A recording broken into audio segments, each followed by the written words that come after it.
Bonsoir à tous, bienvenue dans le 19-20 à la une ce soir. Des analyses d'urine pour dépister la présence de glyphosate ont été réalisées ce matin auprès de volontaires. Ça s'est passé à Druca dans la Somme. Nous en parlerons avec Francis Chastanier, porte-parole de l'association Novicène. Il est l'invité du 19-20. L'association Novicène est connue à Druca pour son combat contre la ferme des 1000 vaches. Elle lance aujourd'hui une nouvelle bataille contre le glyphosate. Une cinquantaine de personnes se sont présentées ce matin pour un dépistage de glyphosate dans les urines. Marie Sicot, Clément Jean-Pierre. Bonjour madame. Bonjour madame. Opération très matinale. Dès 5 heures ce matin, les premiers volontaires se sont présentés dans cette salle polyvalente de Druca. Sous contrôle d'huissier, 46 personnes ont souhaité tester la présence de glyphosate dans leurs urines.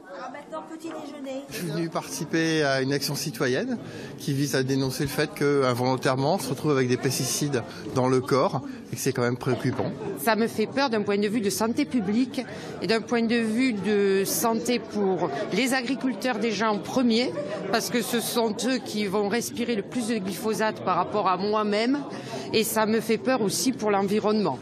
Donc je contrôle le consentement. Oui. Je trouvais important qu'on voit aussi que les enfants sont concernés parce que c'est des personnes en pleine croissance, donc ça peut avoir aussi beaucoup d'impact sur leur santé.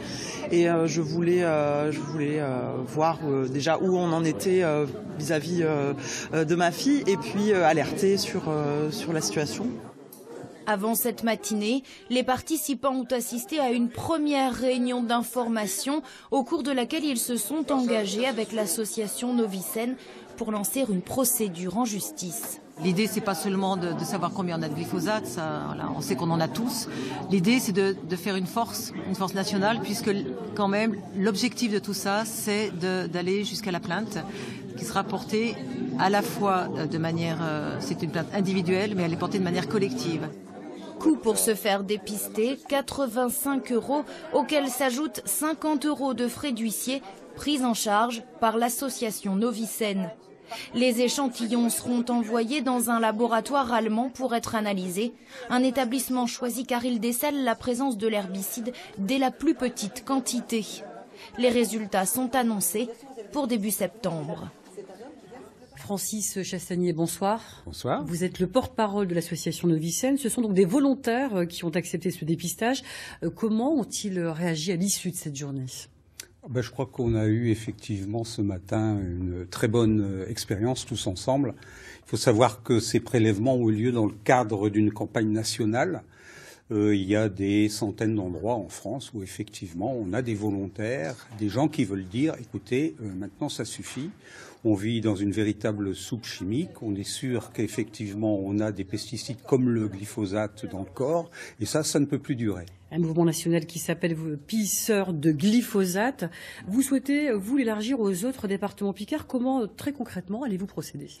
Des pisseurs involontaires de glyphosate, je précise bien involontaires, et ça c'est un adjectif important parce que effectivement nous sommes aujourd'hui dans un environnement où les pesticides sont devenus plus qu'agressifs et ça a des conséquences sur effectivement la santé humaine, ça a des conséquences sur l'environnement lui-même et donc on ne peut pas continuer de cette façon. Alors effectivement on souhaite que dans le nord de la France où les pesticides sont largement utilisés, eh bien, il y a un mouvement citoyen. C'est un mouvement citoyen pour avoir une autre agriculture. Votre objectif, vous demandez l'interdiction totale des pesticides, mais que dites-vous à certains agriculteurs qui les utilisent ? On dit aux agriculteurs aujourd'hui, on les accuse pas forcément. On est dans une agriculture chimique qui est partie en 1950 jusqu'à aujourd'hui. Malheureusement, on voit aujourd'hui les effets négatifs. Je prendrai un seul exemple. Les pollinisateurs, on a besoin de la pollinisation.